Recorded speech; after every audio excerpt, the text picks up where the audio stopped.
are just flames burning in your fireplace. I hear your voice, and it seems as if it was all a dream. I wish it was all a dream. What is dyslexia? So, dyslexia is a learning disorder that occurs when the brain has problems in processing symbols that lead to difficulty in learning and reading. Some people that have severe dyslexia are mostly gifted, even though dyslexia slows down learning and reading process. To get more information, we went to Taman Sinar Harapan that is located in Kuala Terengganu that specializes in nursing special needs children which have problems in learning process that age from 0 to 14 years old.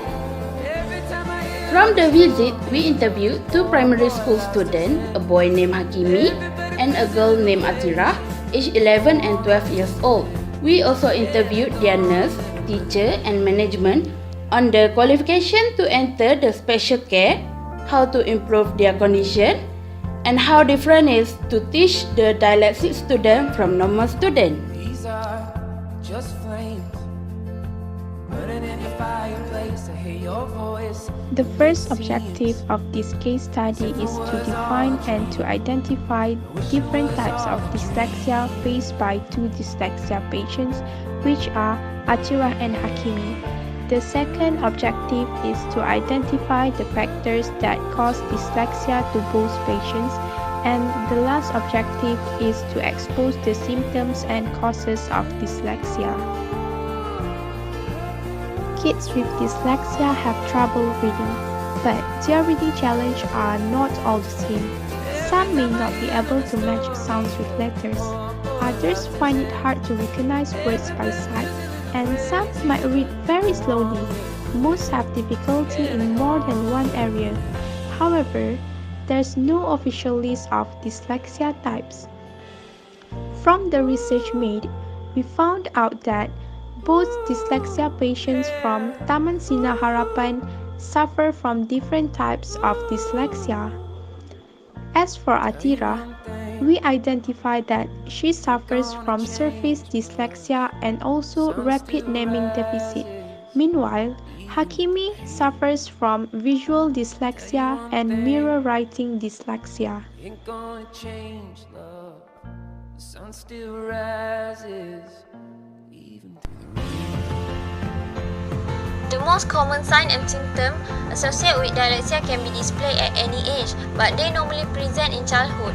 Signs of dyslexia can be difficult to recognize before the child enters school, but some early clues may indicate a problem. Dyslexia is different from delayed reading development, which may reflect mental disability or cultural deprivation.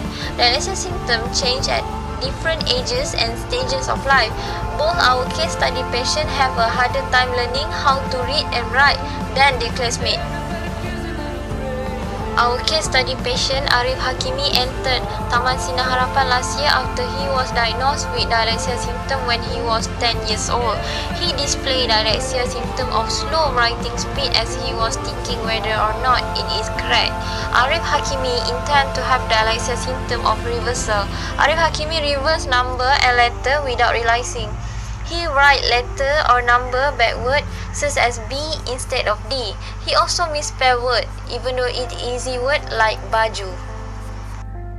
Our case study patient Nur Atira has dyslexia symptom of confusing the order of letter in word, reading slowly or making error when reading aloud, answering question well orally but having difficulty writing the answer down and has slow writing speed. She also have problem remembering arithmetic table.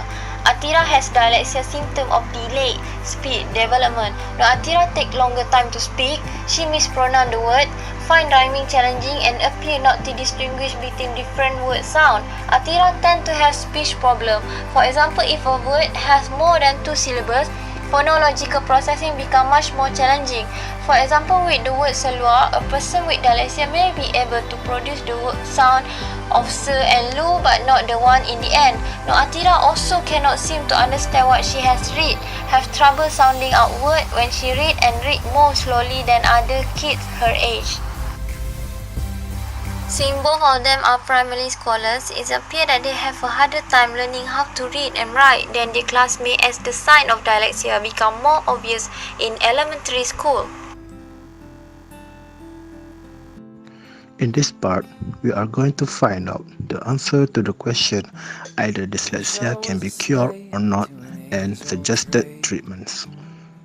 Dyslexia cannot be prevented or cured and this disease presents at birth. However, this disease can be managed with special instruction and support. Taking medicine, for example, it will help person to stay focused or deal with headaches or nausea when they do activities such as reading. However, this method could not help the patient to deal with learning problems. The medical staff that work in the Taman Sinar Harapan, they said that medicine will not make the disease go away. Instead, it will only help them to calm down in case they went aggressive. The staff also mentioned that when it comes to dealing with dyslexia, using medicine will do little help to them to improve their condition. Dyslexia can be treated using specific educational approaches and techniques. Some techniques which will be used by teachers are hearing, vision, and touch to improve reading skills. Child will also be aided by the teacher to use several senses to learn, like listening to a tape lesson and tracing the shape of the letter used by using finger and words spoken. During our visit to the place, we were informed by the management that the students were taken care of with special care, not like normal kids. They go to normal school like other kids, but they were placed in a special class which were supervised by trained teachers to deal with students that face learning problems like dyslexia. In the class, they were given a more specific module to help them with their reading skills. Having a tutoring sessions with reading specialists may be helpful for students with dyslexia. The more severe the reading disability, the session will more often and the progress will become slower. Whiskey rivers, these are the places you will find me hiding. These are the places I will always There are many factors that might affect dyslexic students. As for Atira and Hakimi's case, we cannot find the real reasons that caused them to develop dyslexia, since both of them did not know themselves. But we identified 4 possible factors that might affect them. Firstly, genetic factors. As widely known, dyslexia can be inherited by the child from their parents or any of their family members' history with learning disabilities. Secondly, premature birth or low birth weight. This can cause the children to have learning trouble at school since their brain did not develop properly in the womb. Next is exposure to harmful substances before the child's birth. The consumption such as alcohol, nicotine or drugs may affect the child's brain development. And lastly, environmental factors. Students from low-income families might grow up in a stressful environment and it can cause them to have learning disabilities since their parents might neglect them at home.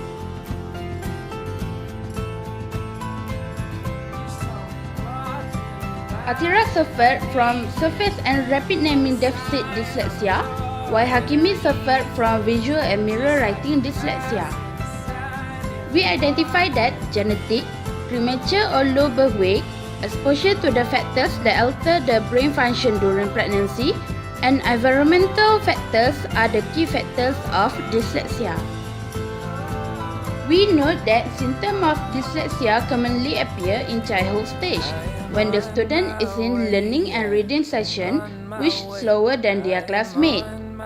We gain knowledge that dyslexia cannot be cured, but it can be improved. To sum up, our visit to Taman Sinar Harapan did answer our objective, which are to define and identify different types of dyslexia faced by the two of them, to identify factors that cause dyslexia, and to expose the symptom of dyslexia. We had learned that there is no official list of dyslexia types, and we identify both of the students suffer from different types of dyslexia.